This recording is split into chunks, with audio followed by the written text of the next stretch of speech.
Si vous êtes à l'étranger, nous sommes à Kinshasa. Bonjour. Je l'ai dit au sommaire, dans la province éducationnelle du Haut-Katanga 1, l'examen national des fins d'études primaires s'est déroulé dans le calme et sans incident majeur. Les autorités éducatives saluent le bon déroulement des épreuves ainsi que la mobilisation de l'ensemble des acteurs impliqués dans leur organisation.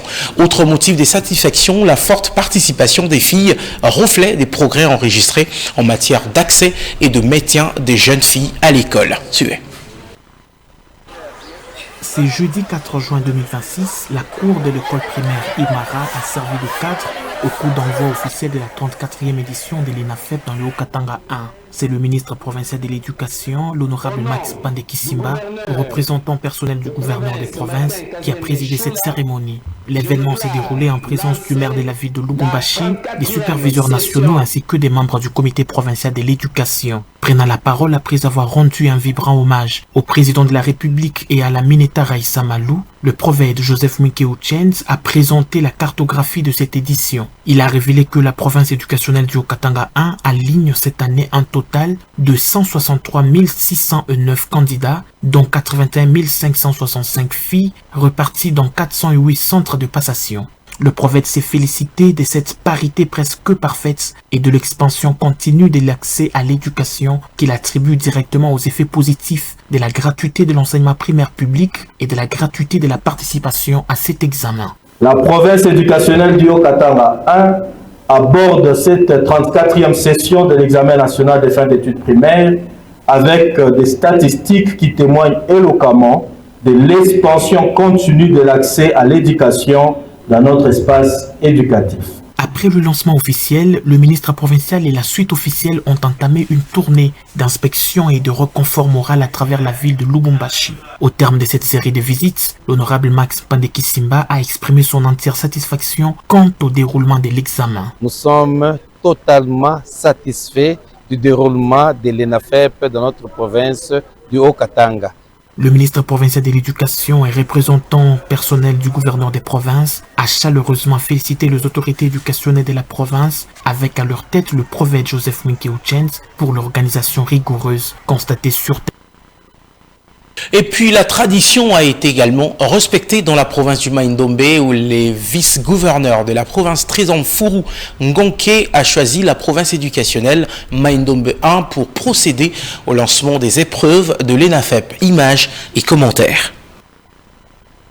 20 324 élèves finalistes du primaire de la province éducationnelle Mai-Ndombe 1 parmi lesquels 9 372 filles réparties dans 140 centres d'ENAFEP et 8 poules prennent part à l'examen national de fin d'études primaires dont le coup d'envoi a été donné à Inongo par le vice-gouverneur de la province de Mai-Ndombe Trésor Furu Ngonke. Prenant parole à premier, le directeur de la province éducationnelle Mai-Ndombe 1 a indiqué que les fruits qui seront versés à l'école secondaire sont de la gratuité pérenne de l'enseignement lié parmi le chantier du président de la République Félix Antoine Tshisekedi Tshilombo qu'on ne peut pas bafouer. Les fruits qui seront versés à l'école secondaire sont ceux venus de la gratuité pérenne et c'est parmi les chantiers du chef de l'État qu'on ne peut pas bafouer. Et cette gratuité doit être soutenue par nous, autorités provinciales, mais aussi par les notables de notre province. Le représentant de madame l'inspecteur principal provincial de la province éducationnelle Mai-Ndombe a exhorté aux impétrants de bannir toutes sortes d'antivaleurs car cela n'avance pas le secteur de l'éducation. Faites un travail personnel en ne comptant que sur vous-même. Vous éviterez la corruption, la tricherie, la fraude et la substitution. Faites honneur à vos parents et à votre école d'origine. Le représentant des superviseurs nationaux a quant à lui encouragé les finalistes afin que tous réussissent. Chers enfants, nous vous demandons tout simplement de travailler de façon à ce que nous ayons une réussite massive. Le vice-gouverneur a vanté les fruits de la gratuité ainsi que certaines de ces mesures d'accompagnement. Vision salvatrice du chef de l'État, Félix Antoine Tshisekedi Tshilombo. Gratitude à son Excellence, Monsieur le Président de la République, Félix Antoine Tshisekedi Tshilombo,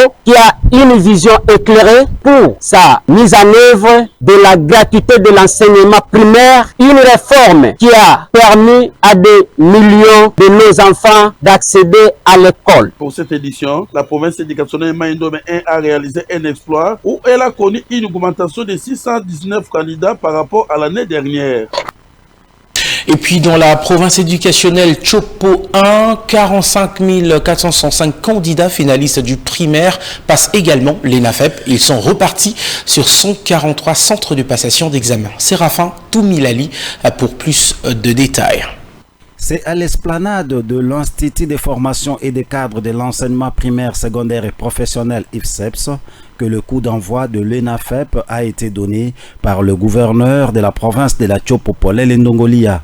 Pendant 2 jours, le candidat finaliste du primaire de la province éducationnelle Chopo 1 vont évaluer les acquis de leur formation du cycle primaire et attester leurs compétences développées au terme de leurs 6 années primaires en français, culture générale, mathématiques et sciences, avec comme objectif obtenir leur certificat d'études primaires.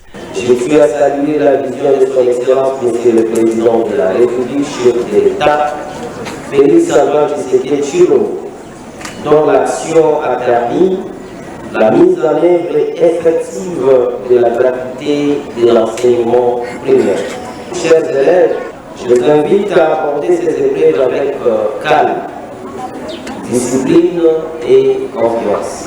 Occasion pour Bissanga Semba, l'inspecteur principal provincial Chopo 1, de revenir sur les statistiques et organisation de cet examen. La province éducationnelle Chopo 1 présente les statistiques suivantes. 10 poules d'inspection, 143 centres de passation, 45 467 candidats inscrits, dont 22 647 garçons et 22 880 filles. Le directeur de la province éducationnelle Chopo 1, Alain Mwimbi, a pour sa part invité les finalistes du primaire à surmonter la paire. N'ayez pas peur, ce test n'est pas un piège. Soyez concentrés, donnez le meilleur de vous-même et faites la fierté de vos parents ainsi que de toute notre province. Pour cette première journée, tout s'est déroulé normalement et aucun incident n'a été enregistré. Allez, on va rester dans ce même chapitre. Sachez également que les épreuves de l'examen national des fins d'études primaires édition 2026 ont été lancées avec succès ce jeudi 4 juin dans la province éducationnelle du sud du Bangui 2.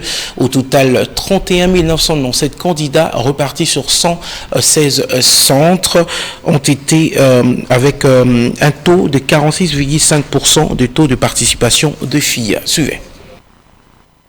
La cérémonie officielle de lancement s'est déroulée en présence des autorités politico-administratives, de responsables du secteur éducatif ainsi que de superviseurs nationaux. Tous ont salué les efforts consentis pour garantir le bon déroulement de cette session. Dans son intervention, l'autorité provinciale a encouragé les élèves à travailler dans le calme et la sérénité afin de démontrer les connaissances acquises tout au long de leur parcours primaire. Un message d'encouragement également relayé par le responsable de l'éducation.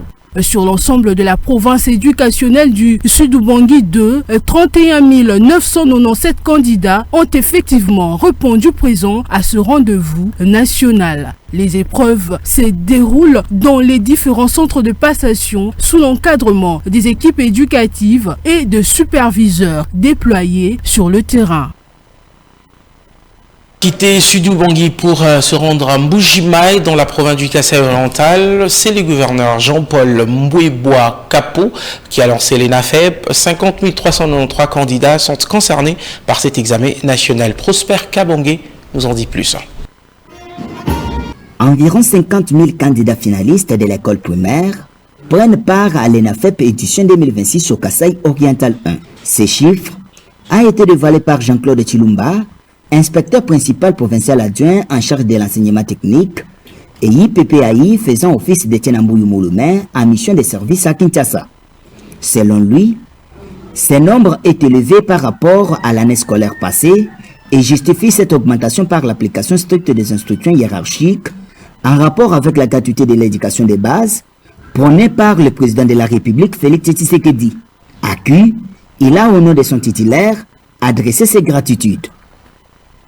Par rapport aux statistiques des candidats inscrits cette année, le nombre d'inscrits, 50 393 candidats, dont 23 808 filles, soit 47,2%, et 25 206 garçons, soit 52,8%, répartis dans 156 centres. Cette cérémonie s'est clôturée par la distribution symbolique des carnets d'items aux élèves par les gouverneurs de province avant de visiter différents centres de passation de cet examen national. Depuis Mboujimaï, Clément Prosper Kabange, RTD. Allez, on va changer complètement de chapitre pour parler de cette information. Souvenez-vous, je l'ai dit au sommaire, une feuille de route pour le retour des réfugiés congolais vivant au Burundi a été adoptée jeudi à Kinshasa à l'issue de la tripartite entre la République démocratique du Congo, le Burundi et le Haut Commissariat des Nations Unies pour les réfugiés. Rossil Martin Bouyamba pour plus de précisions. Au cœur de cette deuxième réunion tripartite, les autorités congolaises, les représentants du Burundi ainsi que les partenaires impliqués dans la gestion de la question des réfugiés ont évalué la situation des réfugiés congolais vivant au Burundi. Ils ont également planché sur les perspectives de leur retour volontaire en RDC. Ainsi, plusieurs mesures ont été adoptées. La commission tripartite a donc décidé intensifier l'enregistrement individuel des réfugiés congolais vivant au Burundi, dans les camps, les sites et les centres de transit, en le couplant à la collecte systématique des intentions de retour afin de disposer des données actualisées, fiables et désagrégées sur les effectifs, les profils, les zones d'origine et les zones de retour envisagées. Les recommandations issues de ces échanges marquent une étape déterminante dans les processus durables de la question des réfugiés, à en croire le représentant du Haut Commissariat des Nations Unies pour les réfugiés, Pierre Hachom. Le HCR, pour sa part, réaffirme sa disponibilité totale à accompagner les deux gouvernements dans la mise en œuvre des engagements pris, notamment en soutenant les efforts de protection, de retour volontaire et de réintégration durable. Quoi de plus normal pour le ministre de l'Intérieur du Burundi de rappeler l'importance de cette rencontre qui s'inscrit dans le cadre de la recherche de réponses adaptées aux défis liés au mouvement des populations réfugiées entre les deux pays, précise Léonidas Ndawozanire. Cette rencontre va également faciliter la proposition de nouvelles méthodologies à mettre en marche afin de dégager une stratégie globale sur la situation résiduelle des réfugiés congolais vivant au Burundi et vice-versa.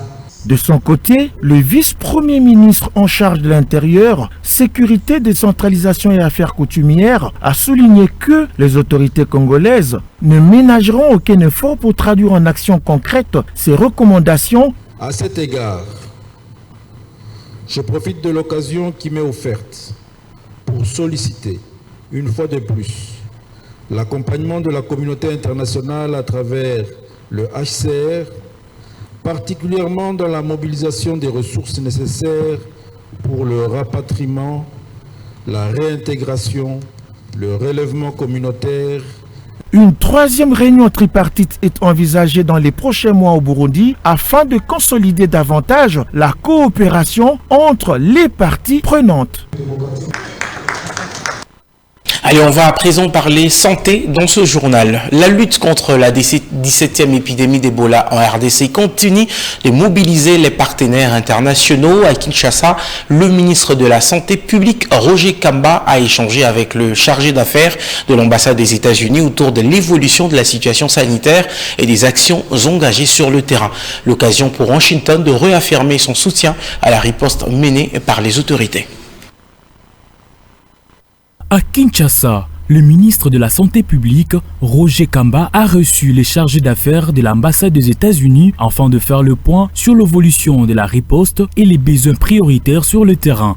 Au cours des échanges, la partie américaine a salué les efforts du gouvernement congolais et réaffirmé son engagement à accompagner la République démocratique du Congo dans la lutte contre l'épidémie. Les États-Unis soutiennent vivement la riposte de la RDC nous avons consacré 162 millions de dollars jusqu'à aujourd'hui pour soutenir la riposte congolaise.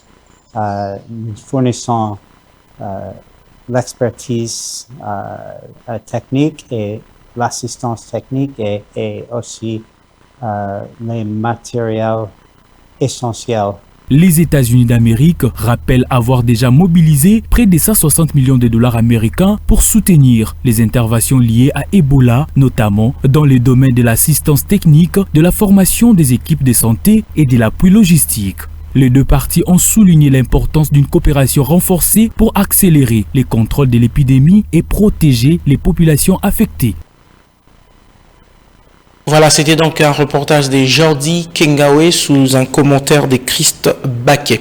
Allez, on va se rendre au Kasaï central pour parler des objectifs de l'atelier sur l'élaboration du plan opérationnel intégrant l'approche genre dans les secteurs de l'éducation qui ont été bel et bien atteints, lesquels assises clôturées par le ministre provincial de l'éducation se sont déroulées au centre de ressources pour enseignants de Kananga. L'atelier a réuni des acteurs pédagogiques provinciaux et sous-provinciaux. C'est un reportage de René Chichikou, notre confrère de la RT Éduc Kananga. 7 jours ont suffi aux différentes sous-divisions de l'EDUNC Kasaï Central 1 et 2 de se doter d'un plan stratégique opérationnel sensible au genre. À cette occasion, les participants ont salué la tenue de ces assises qui viennent ainsi renforcer leur capacité à travers l'amélioration de la qualité de l'enseignement lié au genre. De sa part, Michel Oumembo, directeur chef de service d'études et planification au secrétariat général de l'EDUNC, a recommandé à l'assistance de mettre en pratique les matières apprises en vue de favoriser une bonne qualité d'apprentissage.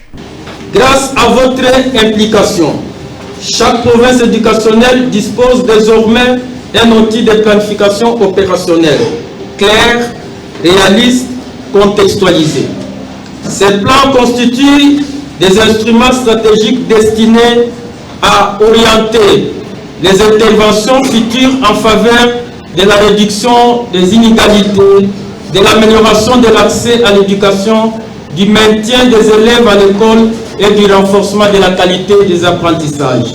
Motif de satisfaction pour Honoré Mouchipai Baloé, ministre provincial de l'Éducation, qui pense que ce renforcement des capacités de ces différents acteurs pédagogiques du Kasaï central vient ainsi ouvrir la porte à une éducation équitable et efficace.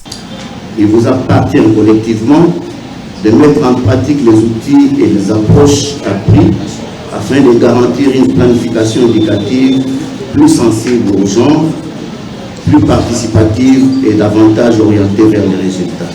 Elles permettront de répondre avec plus d'efficacité aux besoins spécifiques de filles et de garçons, de femmes et des hommes, dans le respect des principes d'équité et de justice sociale. Notons que ces travaux ont été financés par la Banque mondiale via le projet PEKIP.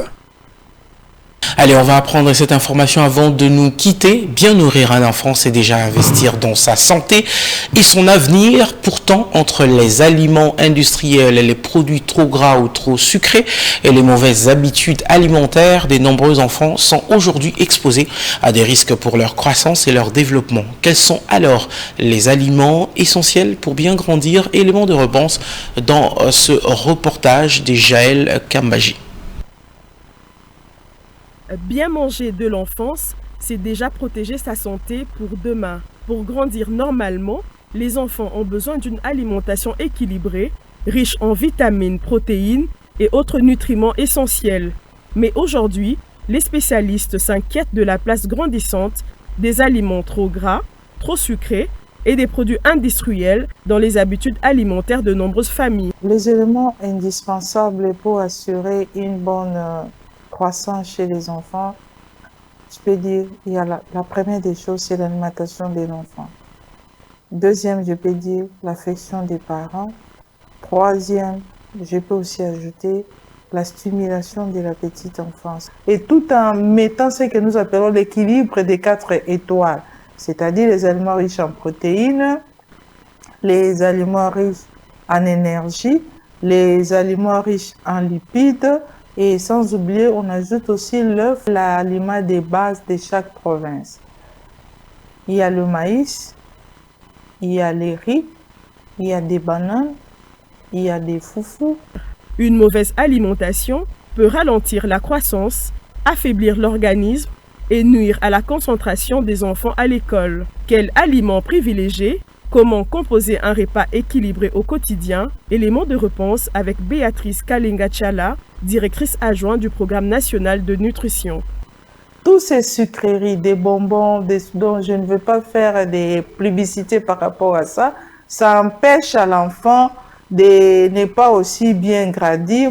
Pour les spécialistes, une bonne nutrition reste indispensable pour assurer une croissance saine, renforcer les défenses de l'organisme et favoriser le développement intellectuel de l'enfant. Allez, c'est à travers ces conseils nutritionnels que nous mettons un point final à cette grande édition du journal. Merci à vous de l'avoir suivi. Excellent suivi de programme sur la RT Éduc. L'information revient dans une heure. Au revoir.